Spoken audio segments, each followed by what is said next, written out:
And that leads me. Do you suspect a man like Eddie Hearn would bid on this? I know you were pretty upset that he bidded on the Teofimo Lopez fight. How would you Well, feel if he jumped in again?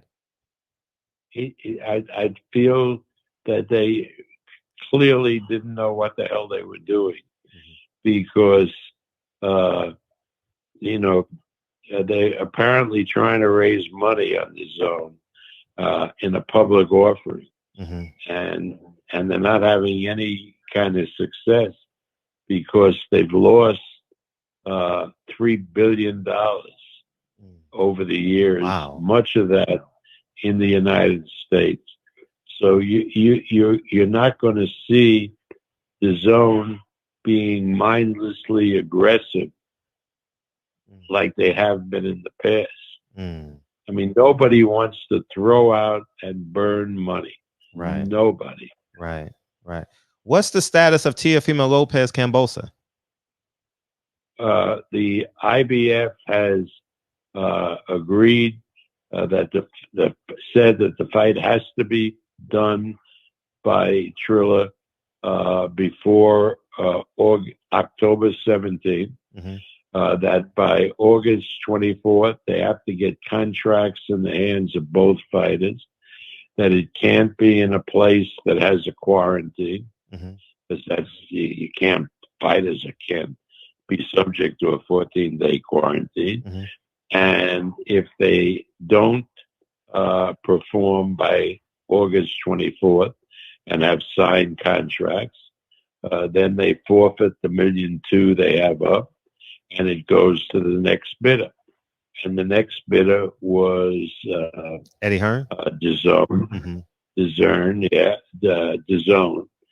And it's extremely doubtful that DAZN now, with its new policy, would come up with the money to do that fight. And then it would, if that's the case, it would come to us and we would be prepared to do it. Simple as that. And just follow the rule. follow the rules. And if it came to you, it would be under the purse, what you offered in the purse bid, the 1.2 or 3, whatever you offered. No, 2.3. 2.3. Did you know this? Did you know that this could potentially happen when Triller won the bid? It always is a possibility Uh-huh. that it may happen. Mm.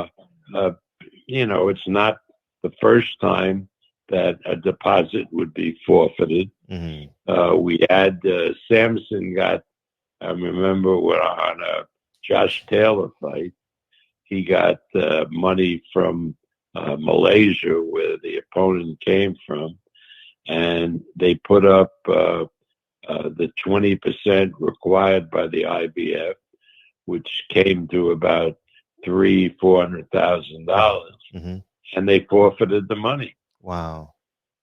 And the fighters got, a real benefit. Wow. Now, when these small outfits do purse bids, is it challenging to get these stadiums and arenas knowing the relationships that you and other major promotional companies have? Like, is that the conflict of interest, or is it, or no? No, Okay. I don't think so. I think the problem is that if they're dealing with an unknown company that hasn't done any arena matches, Mm-hmm. there's a degree of skepticism. Sure. But if, for example, it was a company that had done concerts and so were familiar with putting on events in an arena, there would be no problem. And neither Al or ourselves would think it was some thing that adversely affected us if an arena rented the building to a company like that. That's not the way it works. Gotcha. Why did it take for the WBO to sanction the fight for Terrence Crawford and Sean Porter to happen? Why didn't it happen prior? I have no idea. No idea. I have no idea. All I know is saying that was the fight that they would sanction. I think at the beginning it was because Porter was not the number one contender. I think Virgil Ortiz was the number one contender. Yeah, they flip-flopped. They flip-flopped at some point last year. Yeah. Yeah, and then when he elected to fight Kavaliskas, they moved Porter up to the contender, but they offered the fight to Ortiz.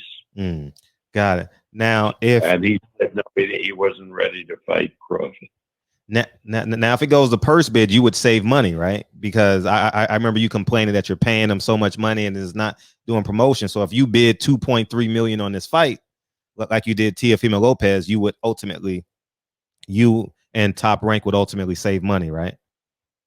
Yeah, but you'd have to bid a lot more.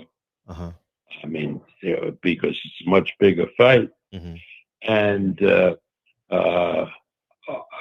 Crawford would get 60% of any bid, and Porter 40%. Sure. But I'm optimistic that we could make a deal beforehand with PBC, so we could get Crawford and Porter for reasonable amounts, right, and give them upside based on the results from the pay-per-view.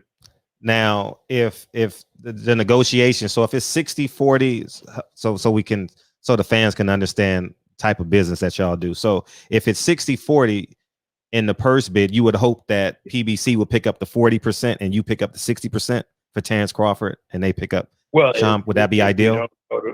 If we don't go to purse bid, if we go to purse bid, whoever wins the purse bid got to pick up the 100%.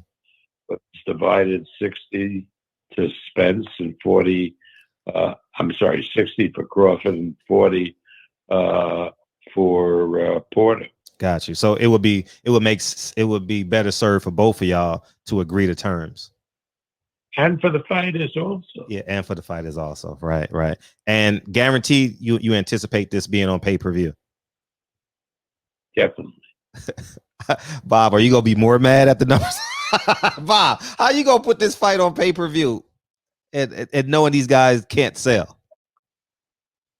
Well, again, sometimes you have two guys who can't sell, particularly in pay-per-view, and you put them together and they'll sell. I mean, it's certainly a competitive fight. Very competitive. It's certainly an interesting fight. And if, I think it can do very well. Again, I think it can do very well. And if I'm wrong and I'm the promoter of the fight, then it's on me. It costs me money, nobody else. Right.